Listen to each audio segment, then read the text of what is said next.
Behold, a virgin shall conceive and bear a son, and his name shall be called Emmanuel, which means God with us. Today we celebrate Christmas, the memory of God becoming complete human being. It is said that in Christmas we celebrate the birth of Jesus who dared to become human being. God dared to become a human being. In Christmas, we proclaim to the world that we believe in a God who is not sitting up in heavens and looks at us, but our God is the one who walks along with the human beings. It is the feast where we announce that God is alive and is with us in all our trials and tribulations, moments of pain and happiness, sufferings and joys. Christmas reveals that God became man to redeem the humanity. Yeah. Many years ago, when Abraham Lincoln was the president of USA, there was a civil war between the northern states and the southern states. During this civil war, there were times the northern states were on the brink of defeat. However, they persisted and finally won the war. During this war, on one occasion, one of the generals said to the President Lincoln, "Mr. President, I am confident that we are going to win this war because God is on our side."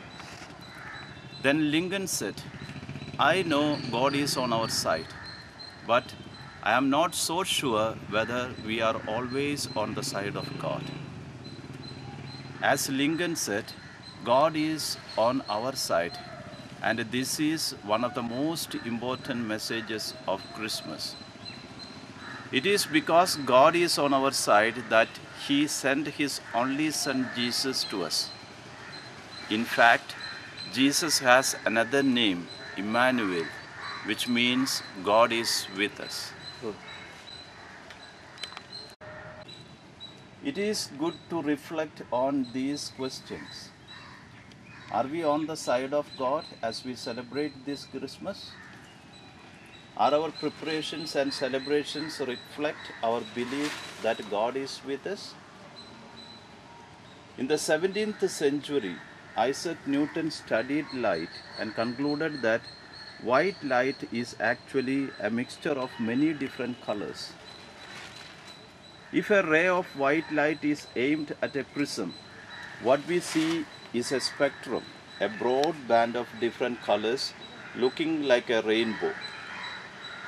According to this theory, an object is perceived as red because the eyes reflect the red light waves and absorbs all other light waves. Another object is perceived as blue when the eyes reflect only blue waves and absorbs all other light waves. An object is perceived as black when the object absorbs all light waves and reflects none. What about white object?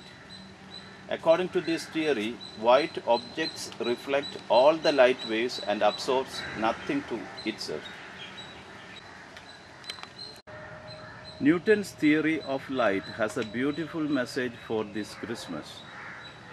We all have received many gifts from God. The important thing here is what we do with the gifts we have received from God. As a result of what we do, we could say that our hearts come in different colors, as it were, depending on the gifts that we give away. Most of us share some of our gifts while keeping the rest. Some of us keep insisting that all our gifts to ourselves. If that were the case, then our heart would have a pretty dark color. At this Christmas, we must ask, what is the color of my heart? Is it dark, white, or some other colors? I am sure that the color of Jesus' heart is purely white, reflecting all what He has received from God the Father for us. And today we celebrate the feast of Christmas, the memory of Jesus reflecting all equality with God and becoming man, emptying himself and taking the form of a human being. Christmas calls us to think that whether we reflect all gifts we have received from God for the benefit of our brethren. When we learn to reflect all our gifts for others, we learn to make our hearts white, pure, and divine.